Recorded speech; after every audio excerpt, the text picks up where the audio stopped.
Mary Kay Cabot joins us right now because it's 8:20 and she joins us right now on the Wise Heart Right, We Make It Right, call Kyle Right hotline. Mary Kay, good morning to you. Because of Myles Garrett being traded, do you think there's been a change in who the leader in the clubhouse is to be the starting quarterback for the Cleveland Browns in 2026? You know, that's a great question. There did seem to be somewhat of a paradigm shift yesterday in terms of there's a moment in every quarterback competition where the room goes quiet. Not because nothing happened, because something did. That moment might have just happened in Berea, Ohio. the reps and the messaging. But every time we think we can draw a conclusion, then they go and they change up the reps the next day. I was told that on Tuesday of this week that DeShawn Watson got all or most of the key first-team reps. And then when we were out there yesterday, Shedeur got those. What will happen today, I'm not really sure. I'm also told that it'll revert back to DeShawn today getting most of those, but I don't know that for sure yet. But it did seem like in terms of Todd's messaging, it seemed a bit different yesterday. I don't know if there is some thought or discussion now in the organization of perhaps maybe going young at quarterback now, where it really did seem throughout this whole offseason program that DeShawn Watson was in the lead and they were going to go out and be determined to win as many games as they can. Now Todd is saying, I go back and forth every day, and we've got two starters. So the messaging, in my opinion, was vastly different yesterday. When you hear the head coach following a day like yesterday where it seemed like, and you were there, so you can talk to this if you must, but it seemed like Shedeur was maybe the first day he's unequivocally had a better day than DeShawn Watson. And afterwards, coach seemed to say, hey, we have two NFL starting caliber quarterbacks. Is that your read on this, or is he just building them up if this might have been another coach? For months, the story in Cleveland was already written. DeShawn Watson was coming back. He was the franchise guy, the guy they paid over $200 million for, the guy they never stopped believing in even when everything fell apart. Shedeur Sanders? He was the fifth-round pick, the rookie, the famous name learning the system from the back of the depth chart. That was the narrative. That was the plan. But nobody told Shedeur. Because right now, in the middle of Brown's OTAs, something is shifting. Something that the people closest to this team are starting to quietly talk about. Mary Kay Cabot, one of the most respected Browns reporters in the business, someone who has covered this franchise for decades and doesn't deal in hype or hot takes, said it plainly this week. Shedeur Sanders has come on so strong in the last few weeks that the Browns are starting to rethink things. The organization that spent all offseason pointing toward DeShawn Watson is now, quietly, beginning to wonder, what if it should be Shedeur? Would they say this has not been so good? How would you evaluate that? Well, I didn't think it was a great day on the part of either of the two quarterbacks. I thought there were a lot of balls on the ground, a lot of missed passes. Shedeur had some delay of game penalties. So there were some procedural things, and it looked a little sloppy, I thought, for the most part. But when it came time to, making some big plays, Shedeur pulled it out in the end with that bomb to Isaiah Bond. But he had a couple of other nice plays, too. So, he had 3 touchdown passes on the day, no interceptions. DeShawn seemed a bit off yesterday for whatever reason, but sometimes you have a day like that. He ended up with 2 touchdown passes, 1 interception, but some of those things happen in 7-on-7s, and there are just so many things that you can't determine in these practices. I heard Dan Campbell the other day saying that, these guys are out there in their pajamas working out, and this doesn't mean that much to me. Well, you can glean some things from these practices, but I don't think you can get an accurate barometer or gauge on exactly who can best win a game for you. Mary Kay, we know what the coach has said prior about wanting to solidify a depth chart earlier rather than later, here after OTAs. Have you changed your mind at all? Do you think he will name a starter, or do you think it'll remain ambiguous heading into training camp? Well, at the golf outing on Monday at Firestone, he made it clear that even if he had his own QB depth chart set in his mind by the end of minicamp next week, he wasn't necessarily going to announce it. I think they were still working through a strategy about that. I do believe that DeShawn Watson is going to talk at some point next week, so that will be the first time we hear from him since he ruptured that Achilles in October. Let's take this back to the beginning, because the story of Shedeur Sanders in Cleveland doesn't start in Ohio. It starts with a last name that both opens doors and puts a target on your back at the same time. When you're DeShawn Sanders' son, people have a decision to make about you before you ever throw a single pass. Either they're telling you that you got here because of your father, or they're watching your every move, waiting for you to prove that you didn't. There is no middle ground. There never has been.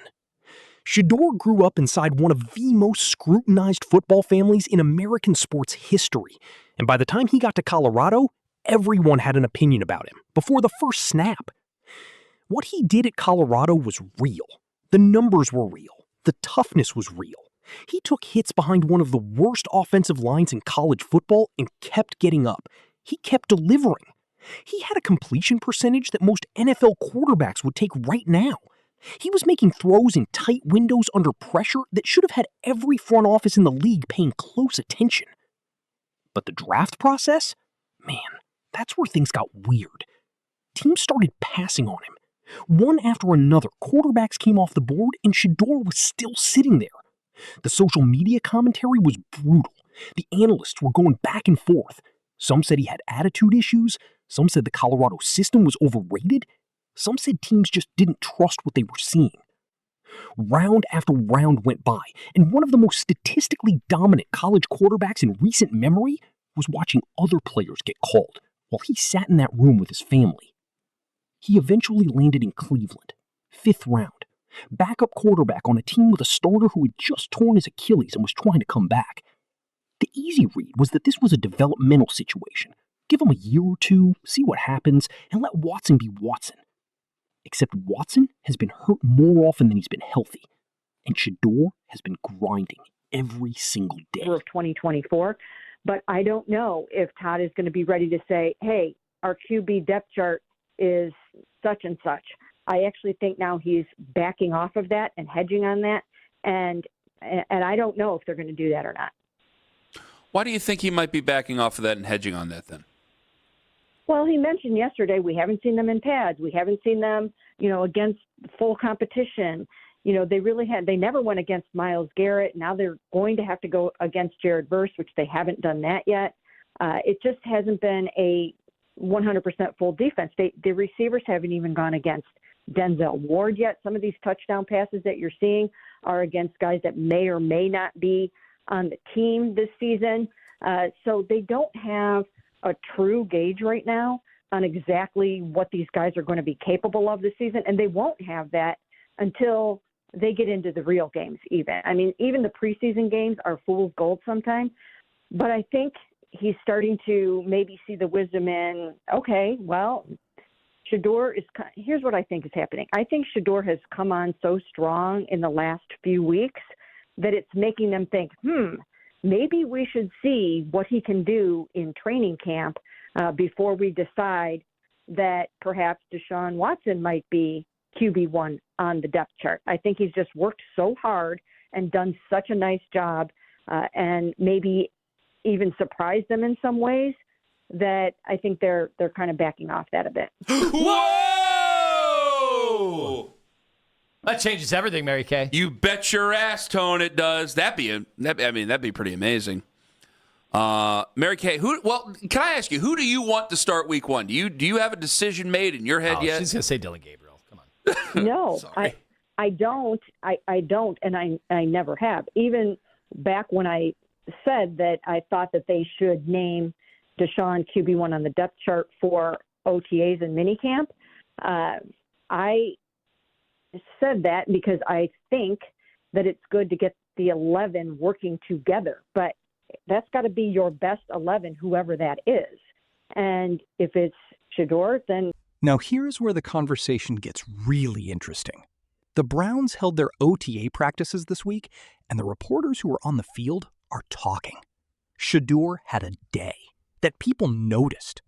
3 touchdown passes, no interceptions, and that throw to Isaiah Bond, that deep ball, that was the kind of play that makes coordinators stop their clipboard and just watch. Was it perfect? No.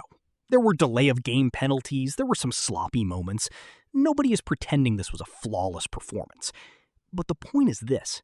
When it came to making plays in the moment that mattered, Shedeur delivered. And DeShawn Watson, by all accounts, had an off day. Those things happen. Watson is still working his way back from a devastating injury. Nobody is writing him off over one practice. But the coaching staff noticed. The messaging started shifting. Head coach Todd Monken, who had been very clear all offseason about Watson being his guy, started sounding different. He started talking about 2 NFL starting caliber quarterbacks. He started hedging. He talked about going back and forth every day. That is not the language of a man who has already made his decision. That is the language of a man watching something unfold in front of him that he didn't quite expect. And here is the part that really matters. It's not just about one good practice. It's about a kid who came into a difficult situation and refused to act like a backup. There is something in Shedeur's makeup, and people who have been around him consistently talk about it, that is just genuinely competitive. Not in a loud, look-at-me way, just in a quiet, relentless, I'm going to be ready when my moment comes kind of way. His father is DeShawn Sanders, one of the most confident human beings to ever walk through a locker room. And somewhere in that upbringing, Shedeur absorbed not just the confidence, but the discipline behind it. Todd Monken is apparently in conversation about meeting with DeShawn Sanders himself to talk about Shedeur, to understand how he was coached, who he is as a player and as a person. Monken has openly embraced that idea. And when a head coach is excited to sit down with a rookie quarterback's father to learn more about the player, that tells you something about the level of interest this organization now has in what Shedeur Sanders might be capable of. Cleveland is a city that has been through it with quarterbacks. If you know Browns history, you know the heartbreak. You know the carousel. You know what it feels like to believe and then watch it fall apart. Browns fans do not hand their hope over easily anymore. They've learned not to. But something is happening right now that is making people pay attention. The conversations that are happening privately inside that building, the reps that are being watched carefully, the fact that a highly respected beat reporter is saying out loud that the organization may be rethinking who their quarterback 1 is heading into training camp, that is not nothing. That is a real shift. And the fans are starting to feel it. Social media is buzzing. The comment sections are alive. People who had written Shedeur off as a famous name with a famous dad are starting to go back and watch the college film again. Starting to look at his completion percentages. Starting to ask the question they weren't asking 2 months ago. Is this actually his team? Here's what we know and what we don't. We know that OTAs are not full pads, not full contact, not against a complete defense. Mary Kay Cabot herself pointed out that these guys haven't even gone against Denzel Ward yet. The competition hasn't been complete, so nobody should crown Shedeur based on practice reps in June. But here's what we also know. A player's trajectory matters. Where is he going? And right now, the trajectory of Shedeur Sanders points in one direction. Up. He came in as a 5th-round pick. He was working with the 3rd and 4th team offense. And step by step, week by week, the reps have been shifting. The coaches are watching. The organization is watching. And the conversation inside that building has changed. If you're a Browns fan watching this, and you've been following this quarterback battle quietly, now is the time to pay very close attention to what happens in training camp. Because if Shedeur continues on this path, if he walks into Berea with pads on in the summer heat and continues to do what he's been doing, the conversation won't just be whispered anymore. it'll be the loudest thing in Cleveland. If you've been following the Shedeur Sanders story and it's got you locked in, you're not alone. Stories like this are exactly why we cover the NFL the way we do. The pressure, the competition, the kid nobody expected rising through the noise. If you're not subscribed yet, join the channel right now. Every week we go deep on the stories the mainstream misses. Hit subscribe and turn on notifications because this Browns quarterback story is just getting started. There's a version of this story where DeShawn Watson gets healthy, gets his rhythm back in training camp, and the depth chart falls into place the way everyone predicted back in March. But there's another version. There's the version where a young man from a football family who was doubted at every turn, who slid in the draft while lesser quarterbacks went ahead of him, who showed up to a city that was not expecting much from him and simply refused to accept that narrative, that version ends differently. The city of Cleveland has seen a lot of quarterbacks come and go. Most of them didn't make it. But every once in a while, the right player finds the right moment in the right city, and something clicks. Shedeur Sanders hasn't won anything in the NFL yet. He hasn't started a game. He hasn't taken a snap under pressure in a regular season that matters. All of that is still ahead of him. But right now, in the middle of June, inside the Browns practice facility, the people who watch this team every day are starting to say something they weren't saying before. This kid might actually be the guy. And in Cleveland,